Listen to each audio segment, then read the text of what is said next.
అంటే గురుగారు నేను కామాఖ్య ఆలయానికి నేను కూడా వెళ్ళాను, దర్శించుకున్నాను. అక్కడ మన తెలుగు వాళ్ళు చాలా మంది కనబడ్డారు. నేను కొందరిని పలకరించాను, మీరు ఎప్పుడు వచ్చారు, ఎలా వచ్చారంటే ఇక్కడ నేను మంత్రతంత్రాలు నేర్చుకోవడానికి వచ్చాను అని చెప్తే నేను ఆశ్చర్యపోయా, ఓహో ఇక్కడ ఇవి నేర్పిస్తారేమో అందుకే అడిగాను. అంటే ఇవి ఇంద్రజాల ప్రదర్శన కాదండి. మనం చాలా సందర్భాల్లో చూస్తుంటాం. అంటే ఒక భయంకరమైనటువంటి శబ్దాలు పలకడం, ఒక రకరకాలైనటువంటి విధానాలు చేయటం, ఇవన్నీ ఇప్పుడు ప్రాచుర్యం సంతరించుకున్న తర్వాత కొంచెం వాటికి తుదిమెరుగులు దిద్దారు. ఇట్లా ఒకప్పుడు ఇవేమీ లేవు. వాస్తవికంగా ఏంటంటే గురువు మాట శాసనము, గురువు చూపు శాసనము, గురువు నోట వచ్చేటువంటి పలుకు ఏదైతే వచ్చిందో అది మంత్రం అయ్యేది. అంటే ఏ మంత్రమైనా సరే గురువే ఇవ్వాలి, ఏ సాధనైనా గురువే నేర్పించాలి, ఏ ప్రయాణమైనా గురువు చేయబట్టుకోవాలి. మనం ఏ ప్రయాణం చేయాలన్నా గురువు అడుగుజాడల్లో నడవాలి, ఏ వారసత్వమైనా గురువు ఇవ్వాలి, ఏ పీఠ స్థాపన చేయాలన్నా గురువు ఇవ్వాలి. ఆ గురువు సాధనాపరుడై ఉండాలి, ఆ గురువు దైవ సంకల్పం కలిగి ఉండాలి, ఆ గురువు దైవత్వంతో ప్రయాణం చేయగలిగిన వాడై ఉండాలి. అంటే దైవాన్ని కూడా సాధించగలిగేటువంటి శక్తి ఏ గురువుకైతే ఉంటుందో ఆ గురువుకి ఈ అర్హత ఉంటుంది. అలాంటి గురువుల దగ్గర మాత్రమే ఈ విద్యలన్నీ ఉంటాయి. అంటే గురుగారు ఇప్పుడు నేను విన్నట్టుగా, అంటే ఇవన్నీ నేను కర్ణాకర్ణిగా విన్నే, మీరు ఇదేంటి ఇలా అడుగుతున్నాడని అనుకోండి. అంటే ఈ యొక్క దశమహావిద్యల ద్వారా అంటే ఇప్పుడు మన సమ్మోహనం, అంటే ఒక ఎదుటి వ్యక్తిని కట్టిపడేయడం, అంటే వశపరచుకోవడం, ఇట్లాంటివి చేయొచ్చా? చాలా చక్కగా అడిగారు మీరు. ఈ మధ్యలో కూడా నేను చాలా చూస్తున్నాను. నాకు కూడా చాలా ఫోన్ కాల్స్ వచ్చి, గురుగారు ఇలా నాకు వశం కావాలి, నన్ను వశీకరణ చేస్తారా, నా మాట వినట్లేదని.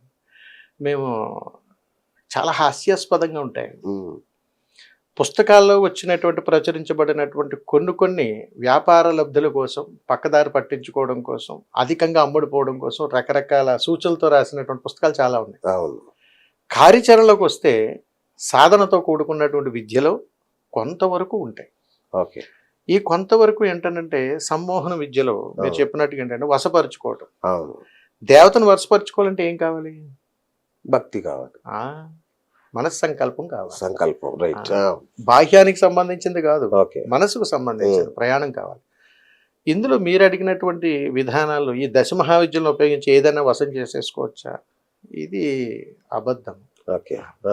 అందుకని దశమహావిద్యల్లో దేవతను ప్రసన్నం చేసుకోవచ్చు, మోక్షాన్ని పొందవచ్చు, మనసును ప్రశాంతత చేసుకోవచ్చు, మన జీవితానికి ఒక సన్మార్గాన్ని ఎంచుకోవచ్చు.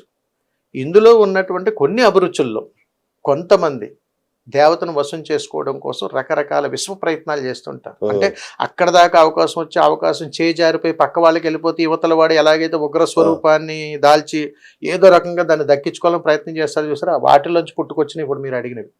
ఏదో రకంగా నేను వశం చేసేసుకుంటానని. అవకాశమా తెలియదు, గురువా నేర్పించడు. మరి ఎక్కడి నుంచి వస్తాయి? గురువు నేర్పించకుండా పుస్తకాలు నేర్పించవుగా. పుస్తకాల అవగాహన కోసం అంతే, అవి ప్రామాణికాలు కొంతవరకు కాదు. అందుకని ఎక్కడైనా ఏదైనా మీరు చెప్పినటువంటి సమ్మోహన విద్యలు అనేటువంటి ఉన్నాయి, కానీ మీరు చెప్పిన ప్రామాణికాలు లేవు. అంటే వశపరుచుకోవటాలు, వశీకరణ చేయటాలు ఇలాంటివి. అందుకని విద్యను వశీకరణం చేసుకోవచ్చు మీరు అడిగినట్లు. ఎందుకు మీరు చూడండి, మీరైనా నేనైనా చిన్నప్పుడు పాఠశాలకు వెళ్ళాం. మొదట ఏం చేస్తాం? నటిస్తాం.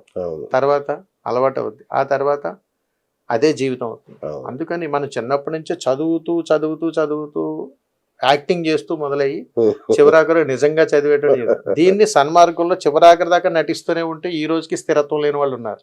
అది సీరియస్ గా తీసుకునే వాళ్ళు స్థిరపడ్డ వాళ్ళు ఉన్నారు. మరి అది విద్యా వశీకరణం అవుతుంది. తెలిసి చేసినా తెలియక చేసినా ఆ పుస్తకాన్ని పదే పదే రాపిడికి గురైంది. వారితో పాటే ఉంది, వారితో పాటే ప్రయాణం చేసింది. అక్కడ ఎన్ని చేసినా ఏం చేసినా వారు మాట్లాడే ప్రతి మాట మంత్రమైంది. ఉపాధ్యాయుడు, పెద్దలు, గురువులు, గురు పూజోత్సవాలు, రకరకాల విధానాల్లో వాళ్ళు పలికేటువంటి ప్రతి మాట మంత్రమే. ఆ మంత్రాన్ని అనేక సార్లు మనం పఠనం చేయటం ద్వారా అది వశమవుతుంటుంది.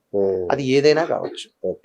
అంతే ప్రత్యేకించి వశీకరణం ఇలా అంటే మాయమయ్యేటువంటి విద్యలు నాటి కాలంలో ఉండొచ్చేమో కానీ ప్రస్తుత కాలంలో అంత శక్తివంతమైనటువంటి దేహాలు ఎక్కడ కనిపించడం లేదు. అయితే నేను ఎందుకు అడిగాను గురుగారు అంటే, దశమహావిద్యల్లో 10 అమ్మవార్లు, దశమహావిద్యలు అంటే 10 మంది అమ్మవార్లు అని సో ఒక్కొక్కరికి ఒక్కొక్క శక్తి ఉంది, ఒక్కొక్కరిని కొలిస్తే ఒక్కో రకమైన శక్తులు మనకు వస్తాయి. ఉదాహరణకి ఒక అమ్మవారిని కొలిస్తే సినిమా స్టార్ కావచ్చు, ఒక అమ్మవారిని కొలిస్తే పొలిటీషియన్ కావచ్చు, ముఖ్యమంత్రి కావచ్చు, ఇట్లా చెప్తున్నారు. మాతంగి, ఇట్లా రాజమాతంగి ఇలా చెప్పారు నాకు. అంటే మీ 10 మందిని ఎలా కొలవాలి, ఏం కొలిస్తే ఎలా వస్తుంది? మీరు అడిగిన ప్రశ్న నాయన మమ్మల్ని చాలా బాధ పెడుతుంటుంది. ఎందుకంటే మేము ఎంతో శ్రమపడి గురువులతో కొన్ని సంవత్సరాలు ప్రయాణం చేసి ఆ మంత్రసిద్ధిని పొంది ఆ దేవీ దేవతలను ప్రసన్నం చేసుకొని మా జీవనానికి దిశానిర్దేశాన్ని ఏర్పాటు చేసుకొని చాలా చక్కగా ప్రయాణం చేస్తుంటాం. ఈ మధ్య కాలంలో చాలా సందర్భాల్లో మీరు అడిగినటువంటి ఏదైతే ప్రశ్నలు కూడా మాకు చాలా సందర్భాల్లో చాలా ప్రదేశాల్లో ఎదురవుతున్నాయి. మేము ఈ స్థాయికి వెళ్ళాలి, ఏం చేస్తే అయిపోతుంది. ఇదైనా అంగట్లో దొరికే సరుక. ముందు సరైన గురువుని ఆశ్రయించాలి, ఆ గురువు యోగ్యుడై ఉండాలి. ఆ యోగ్యత మనకుంటే గురువు చూపు మనమే పడుతుంది. గురువు చూపు పడితే ఇంకే విద్యలో అవసరం లేదు, నేను అన్నీ వశం అయిపోతాయి. అందుకని ఈ దశ మహావిద్యల్లో కూడా ఈ దేవతకు ఈ సమస్య, ఈ దేవతకు ఈ సమస్య అని కాదండి. మనకు సమస్యలు వచ్చిన తర్వాత దేవతను సృష్టించుకున్నాం. ఏ దేవత కూడా సమస్యలను ఎక్కడ సృష్టించలేదు. దశ మహావిద్య దేవతలు చాలా అందంగా ఉంటారు. అంటే చిన్న పరమార్థం ఆయన. మీకే కోపాలు వస్తుంటాయి, మీరే ఆనందపడుతుంటారు, మీరే విచారపడుతుంటారు, మీరే ఆవేశపడుతుంటారు. మరి మీలోనే అన్ని రూపాలు ఉన్నప్పుడు దేవతలో అన్ని కోణాలు ఎందుకుండవు? ఇవన్నీ ఏమిటంటారు? దేవత పరోక్షంగా మనకు చూపించేటువంటి నిదర్శనాలు. ఈ తత్వాన్నే పట్టుకోమంటాం. ఎందుకు అంత కోపపడుతున్నారు? ప్రశాంతంగా ఉండొచ్చు కదా. అమ్మవారి చూడండి ఎంత సౌమ్యంగా ఉన్నారని, నన్ను ఎందుకు దేవాలయానికి తీసుకొచ్చాను ఉగ్ర రూపం దాలుస్తుంటాడు. ఈ మనిషిలో కనిపించేటువంటి అనేక భావాలు, తత్వాలు, అంటే ఒక మనిషే కాదు సుమా, ప్రకృతి కూడా మొత్తం. ప్రకృతి విలయ తాండవం చేస్తే మనం బ్రతకలేం. అదే మనకు అలాంటి ఉగ్రావేశాలు వచ్చినప్పుడు కూడా మనం ఏం చేస్తామో మనకే అర్థం కాదు. ఇవన్నీ మనం అమ్మే ప్రసాదంగా ఇచ్చినటువంటి మనమే అలా ఉన్నప్పుడు మరి తల్లి ఆ స్వరూపం దాల్చడంలో తప్పే ఉంది. అందుకని మనం ఇలా ఉంటున్నామని తెలియజేయడం కోసం అమ్మ ఆ స్వరూపాన్ని మనకు చూపిస్తూ అయ్య బాబోయ్ అని మనమే భయపడే సందర్భాలు వస్తున్నాయని అంటే నిజంగా మనం ఇలాగే ఉంటున్నామా? ఇది ధర్మం కాదని చెబుతుంది ఆ తల్లి. అందుకని ఒక అధర్మాన్ని ధర్మంగా మరల్చడం కోసం నేను ఈ స్వరూపాన్ని చూపిస్తున్నాను. ఇది మీరు చేయకూడదు నాయనా.